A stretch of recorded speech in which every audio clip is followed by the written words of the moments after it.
Big Brother, mainstream media, government cover-ups. You want answers? Well, so does he. Live from Austin, Texas, broadcasting worldwide, it's Alex Jones.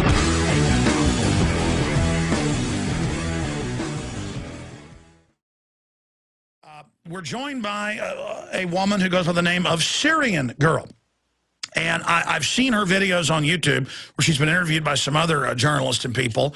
And she wants to be private, and where she's at private, but she's 100% Syrian and has family that she can report on what's happening. But she does want to be private, so that'll just pique everybody's interest exactly who she is. But she'll go by Syrian Girl, and she joins us now. Recap the point you make about al-Qaeda. I just had Lieutenant Colonel Anthony Schaefer, who ran the bin Laden program trying to kill him, who was blocked from killing him, pointing out that Anwar al-Awlaki, who's run all the big terror attacks in the U.S., is really a Pentagon double agent, White House agent.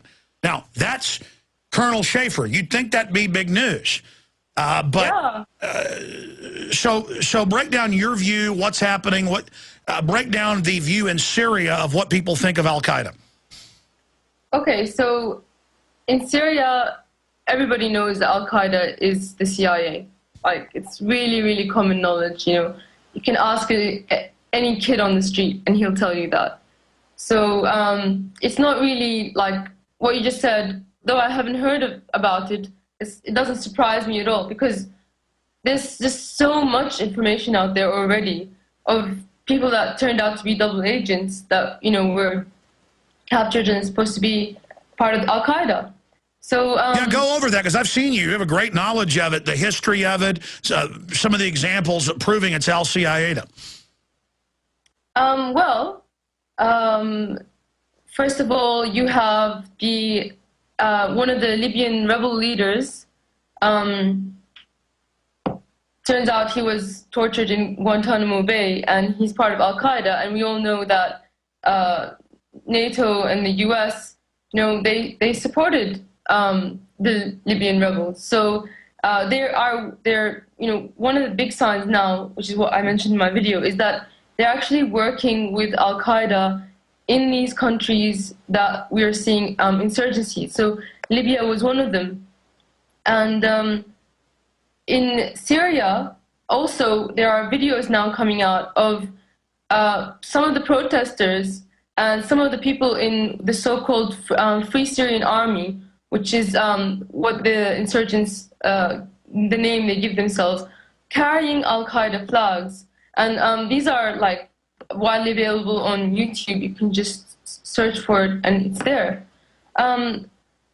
If I can go on, another big indicator would be Al Jazeera, who's, since the very beginning, was the only station that was able to get video of Osama bin Laden giving speeches, and was the only one that was able to play them, well, or desired to play them. And whenever we heard about Al-Qaeda, it was always from Al Jazeera. They're here, they're there. It was the thing that was promoting them. And who controls Al Jazeera? Well, Qatar, because it's Qatar's state TV. Who is sending special forces everywhere to try to overthrow Libya, you name it, bringing in Al-Qaeda. And I mean, as you're pointing out, that's why Gaddafi knew to try to jam Al Jazeera, because they were beaming in pro-war stuff. It's so obvious. Yeah, it's very obvious. And it was obvious from the very, very beginning, like 8 years ago, or maybe it was more than 8 years ago, when Al Jazeera even started. You could tell by the way they reported things. Well, the word is it's total British intelligence, the whole thing.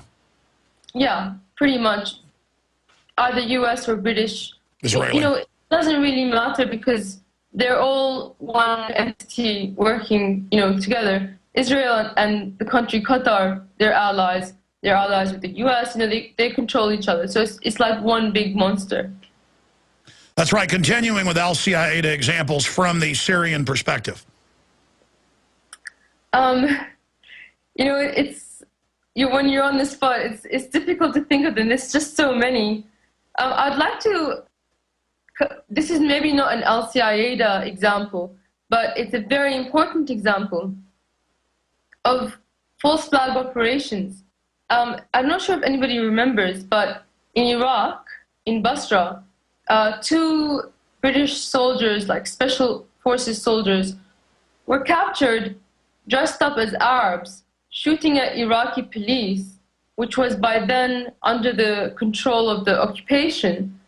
And they were dressed in black to mimic sort of like the Mahdi army, and their car was filled with explosives. And this was all over the news.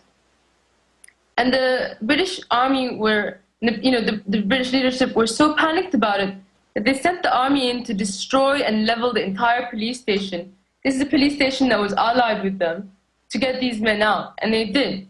But you can imagine what they knew and what they were doing, dressed up as Arabs, attacking their supposed allies. So, well, you're right. In fact, while you're talking, I just typed British soldiers captured in Basra, and it's Global Research, London Independent, BBC, and it's them with their fake Wahhabist beards running around reportedly shooting at soldiers as a pretext to get Shiites and Sunnis killing each other. And that's the goal, as Colonel Schaefer said last hour, is to get a Sunni-Shiite war going. Here it is. SAS defied MOD to rescue 2 of its men held hostage in Iraq. And here's the image of them with their fake beards and all the rest of it captured. And then there's the flaming tank image of the tanks attacking the police station, which was holding the men that had been captured. And there's the photos, the video that they took on some of these sites. It's the images of them with the fake beards. We'll find it and show it to people. But yes, that was a great example. And I even had former top CIA analyst Ray McGovern on, Syrian Girl, at the time. And he pointed out examples where it was confirmed that the Golden Mosque was blown up by Western forces to get the people killing each other. Can you break down that Sunni-Shiite rivalry that the West likes to manipulate? Sure thing. It's just, divide and conquer. It's just like the old war game, applied to Shias and Sunnis. I mean, you can apply the same thing to Catholics and Protestants.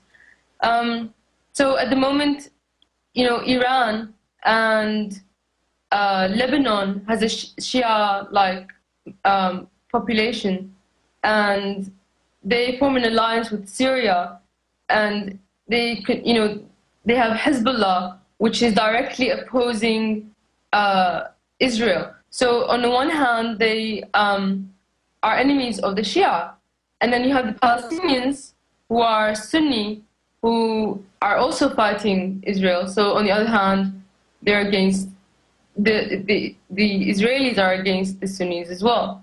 So in Iraq, the Americans allied themselves with a lot of the Shia, although there were a lot of Sunni collaborators as well. That should be noted. But they wanted to get the Shia in power over the Sunnis because it was beneficial for them. It was a way in. And they got muscled out by the Iranians, but that's another story. But around the Middle East, it is mostly the Sunni majority countries, which are in the Gulf Arab region and in North Africa, not the Levant region where I was saying that the Al-Qaeda it's purported to be a Sunni organization, but not exactly Sunni. It's something worse, like more extreme, called Salafi, and or Wahhabi is another extreme sect that they're very similar. So in the same time, the majority Sunni theocratic countries like Saudi Arabia and Qatar and the Gulf Arab states are actually allies with the US. So it's a really complicated mess. But when whatever country, the US doesn't care which side it plays, whether it plays Shias and gives them power against Sunnis or gives Sunnis power against Shia. At the end of the day, they want to divide everybody and get everybody fighting. And I think sometimes they're succeeding, but not in all cases. By the way, I did find the BBC article, Iraq probe into soldier incident, and it's got them with the guns, hand grenades, fake wigs, out reportedly attacking Basra police. And there was other cases of U.S. forces being attacked by guys dressed up in bin Laden outfits. This is full-spectrum dominance. You've got to manufacture the war so people really believe al-Qaeda exists. And if you got to dress up special forces to get the job done and attack the Shiites to get them killing Sunnis, well, by golly, you do it. And just incredible. And then the Iraqis were holding them. This is our supposed allies saying, look, they were attacking. We're going to have a trial. So they just had the British troops attack the base, kill a bunch of Iraqi troops that were trained by the British to get them out of there. Syrian Girl joins us. Syrian Girl, what is the feeling of people in Syria? I mean, are they... I mean, this is an invasion. This is proxy armies, Arab fighters, the ones that were in Libya being brought in to invade your country. This is part of the proxy wars. They admit that they've got military paid off, defecting over to try to overthrow the country. And then I guess bring these purges in. They're saying they're going to kill minority groups of Muslims that are part of smaller sects. They're also saying they're going to force the Christians out of Syria. How do you think the West is going to be able to sell this to the public when they do what they've done in your country, the same thing they've done in Libya? Our people are not going to buy it because our people have a very long memory, and we remember what happened, and we won't forget what they're doing now. So, you know, I don't need to tell you that they're not buying it because you can see it yourself. You know, it's been 12 months now. There haven't been any mass, you know, rallies. There haven't been any support for this foreign, armed, funded, and even oftentimes the men themselves are foreign. There's just no support for it. So, you know, this has nothing to do with whether or not they agree with the government or not. People who oppose the government know what's going on. So I don't see them selling it to Syrians at all.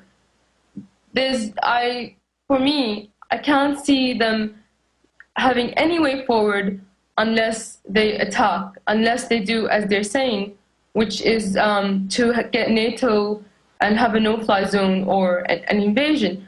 And how are they going to do that when Russia's not going to let them? I don't see a way forward for them. Continue. Okay. In terms of Syrians and how we feel, we're both afraid and excited. I know that once the war starts, I know where I'm going to be. And, you know, we're ready to defend our land to the end. And we think that Israel better not think that it's going to be left out of that global war. It's, you know, it's going to be directly in the line of fire. If Syria is going, then so are they. Our enemies are numerous, but we also have some very good friends. So Syria is not going down without a fight. That's what I'd like to be known.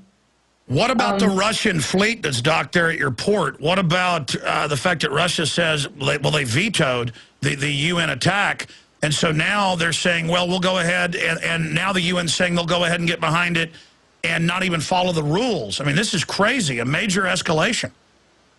You mean NATO, yeah? Yes. I think that for Russia, Syria is a red line. And that's because they're based in Tartus.